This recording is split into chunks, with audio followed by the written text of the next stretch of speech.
Hello and welcome to another lap guide for the iRacing Camel GT series. This week we are at Oulton Park. Here's the lap first.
Okay, so lap time there is a 1:15.978. Let's go ahead and jump back to the lap and go through this turn by turn. So the weather we have for this week is late afternoon.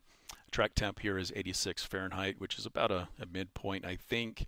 Optimal for the testing that I did today was about 15.5. So this is still about a half second off of that, but I think that it showcased kind of what I was trying to do throughout the lap here in all of the sectors that we're going to go through. So let's go ahead and jump now into turn one. Let's go back to the start of the lap first. So coming down into Old Hall Corner, you want to keep the car over to the left, and you want to really turn in much later to avoid an off track on the exit. So one thing you'll notice that I do as I'm kind of getting into the braking zone is I have a little twitch of the wheel and then I straighten back up because I'm trying to actually remind myself not to turn in too soon. It is a quick brake, downshift into third, and then the braking is very quickly followed by your turn-in point. Threshold brake is right around the end of the billboards here to the left, and that's about 70%, 65, 70% or so. And shifting down now into third and then turning in. You want to aim to use all of the curbing here to the right and avoid running wide on the exit. You can put a tire just barely over the curbing here to the left without an off track, but that's pretty close to the limit there.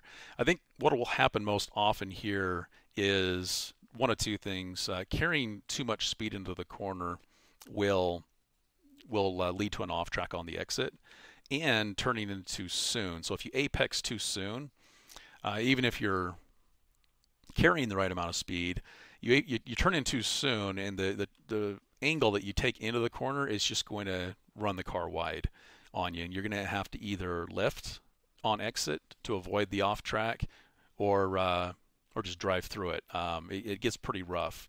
You can take more of it without too much trouble, but obviously the further you get off into the grass, the more the car is going to bounce around on you, and you're going to inevitably have to lift to avoid losing control of the car. So let's go ahead and watch this through its speed.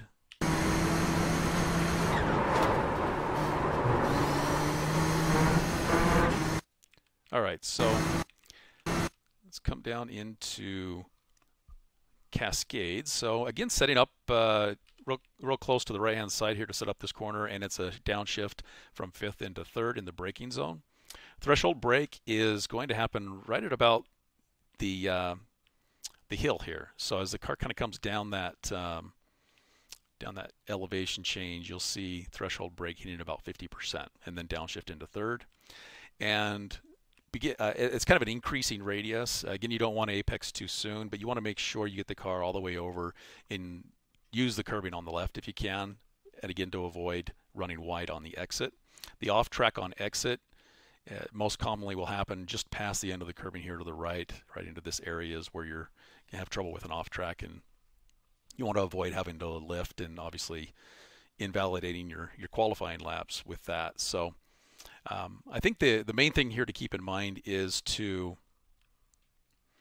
kind of go into the corner, maybe even with a little bit of extra speed. I think you can see me doing that here in the first corner in Old Hall as well as here, where I kind of go into the corner and then trail into it and scrub off extra speed with a little bit of trail braking. So the amount of trail braking that you might do to as you're coming through the corner to kind of help keep the car from running wide and make sure that you can get to the curbing here to the left.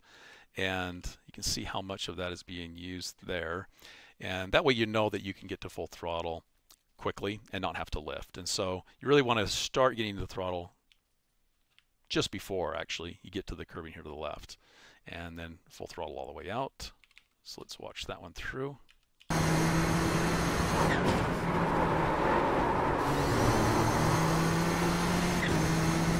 Okay, so coming down Lakeside into Cascades, or no, not Cascades. That was Cascades back there. This is Island Bend. You can take Island Bend full throttle, but I found that I was more likely to do just kind of a little bit of lift and modulating of the throttle here, because I found that if I took it full throttle, then as I came into the braking zone, I was having trouble getting the car left, and I had to lift anyway to kind of get into the braking zone where I wanted it. So one of the mistakes that I was making here was that I wasn't using all of the track on the entry of the corner into Shell Oil's corner, and I wasn't carrying as much speed as I could have. And so even though you could take this full throttle, and I think you still would when the track temps are even cooler than this, but what I found myself doing was just kind of modulating throttle to keep the speed up, but then to also keep the car pretty close to the left here, so that as I came down into the braking zone of this corner, that I'd be ready to brake in the right spot for that and not turn in too soon there. So you're getting the car all the way up to the edge here. It's going to be kind of a quick, kind of a sharp, quick turn-in point, and then modulating throttle there to keep the speed up, and it's still in fifth gear all the way through. So let's play that part.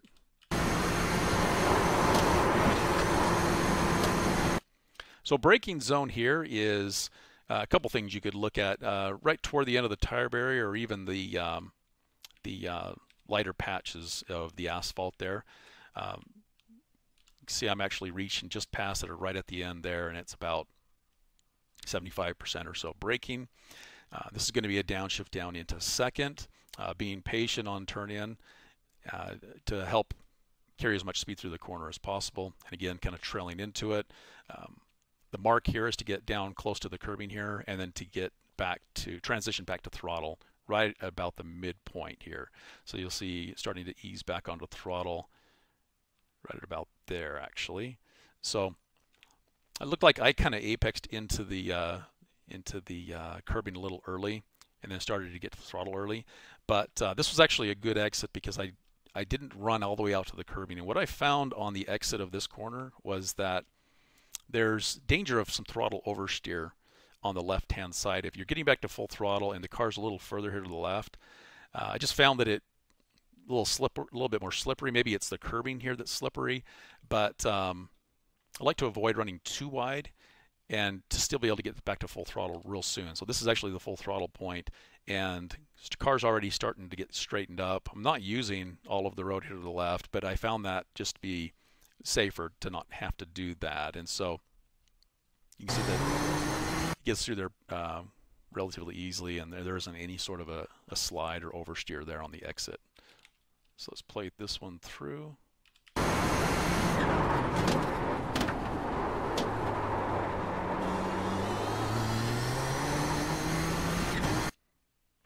All right, so coming down into Britain's, the brake point into the corner here is going to be just before the shades of asphalt here. I don't have a specific marker that I'm looking at, but it's about I don't know, 70% or so braking. And what I'm aiming to do is use most of the curbing here to the left, easing off the brakes. And by the time I reach the second curbing here to the right, aiming to kind of angle the car across all of the curbing here initially and not really get any closer to that on the exit part of the curbing. There's a more significant bump here, and obviously you don't want to hit the tire barrier. But what I found myself doing to make sure I could get off of the corner here quickly was to focus on getting back to throttle just as I was crossing the second curbing in the chicane. So I'm starting to ease back onto the throttle there. Because what I found was happening as you're coming through this part of the chicane here is that the mistakes that were made was if you're kind of carrying too much speed and you're still braking and running wide, you're getting too close to the grass here to the left, and the angle that you can now take out of the corner is a little bit compromised because you can't get to throttle as quickly as you would like. I also noticed on the exit here that there's a kind of a nasty bump here on the curbing. I found that I mean, it looks like if you went further to the right of the curbing that it'd be fine, but you actually still hit a pretty significant bump in the road there. And it's much smoother to actually use all of the curbing on the left instead of trying to kind of go around to the right-hand side there. So you'll see that I actually use all of that here. Maybe is in danger of actually coming up into the dirt there and losing traction. So that was actually maybe a little more than would be safe.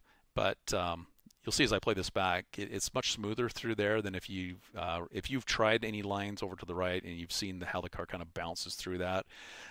Sometimes I'd have to just lift a little because I was worried about traction loss.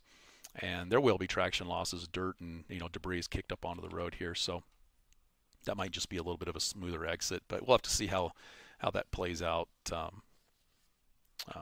in a race and how much dirt we have kicked up on the road here. So let's play this through.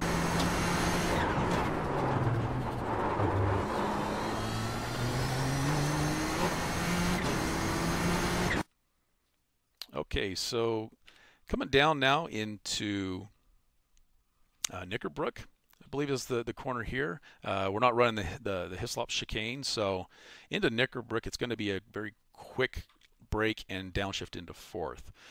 Braking is going to happen right around the second set of curbing here, and it's going to be a real quick, maybe 30% or so brake, and then downshift into fourth.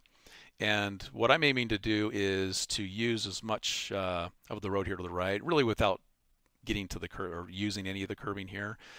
Any more than this, the car bounces even more significantly, and you'll see that it still has a pretty hefty bounce there, but it's controllable at that point.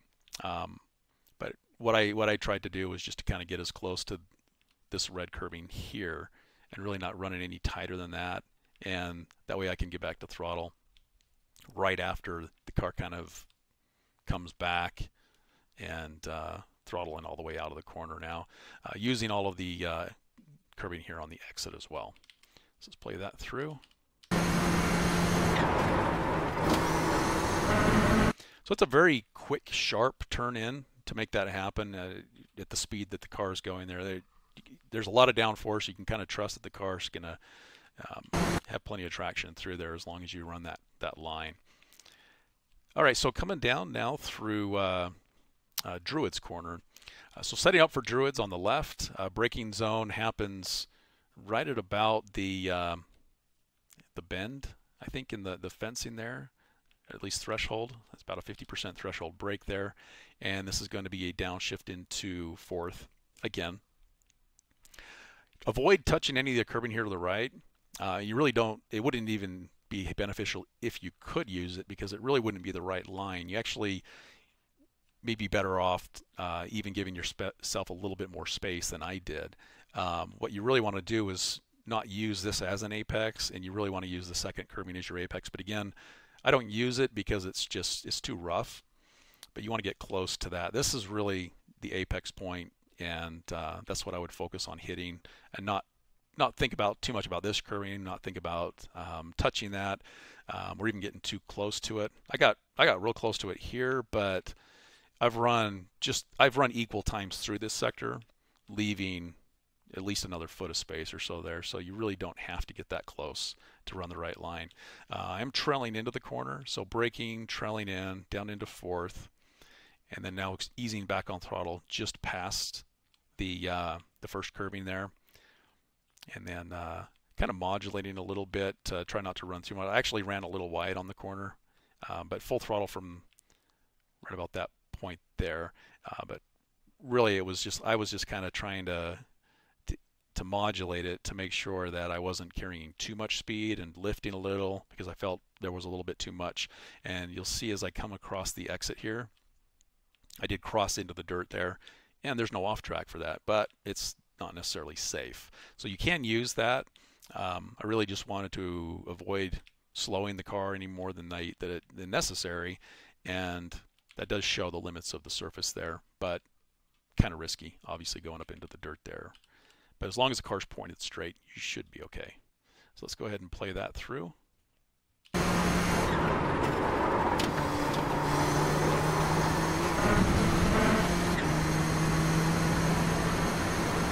All right, so coming down now into Lodge Corner.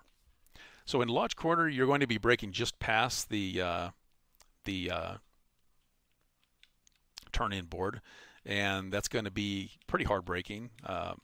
75 or so braking is the threshold at about this point here. So just past that. And again, you want to be patient on turn-in late apex. As you come through this corner, you really want to use as much of the curving here to the right so that you can get the car straightened up and back to the throttle sooner. And so you'll notice that as I downshift down into second and then turn in, I'm aiming to use all of the the latter part of the curving here to the right. And as I reach that curving, getting to throttle just as I come off of it. And to get to full throttle sooner, you really want to avoid running too wide here so that I can get the car pointed straight and aiming toward the end of the curving here to the left, and that's when I know I can get back to full throttle as soon as I can safely get the car straightened up. This is another point in the track where it's going to get slippery. There's going to be dirt kicked up from the end of this onto the surface, and that's going to delay how soon you can safely get back to full throttle. So this is a tricky spot of the track where, as you're coming off of that, it feels kind of like an off-camber surface at this point where you're going to lose traction and spin. And so you've got to be a little extra cautious getting back to full throttle here. And you'll say, I don't finally get to full throttle until I've actually gotten all the way to that curbing here to the left, and just making sure to actually use all of the surface. I'm actually intending to use all of the surface because I don't want to turn away from it prematurely and turn away and get back to throttle while I'm turning away from it, because that's going to increase the likelihood of a slide. And so let's go ahead and play through now.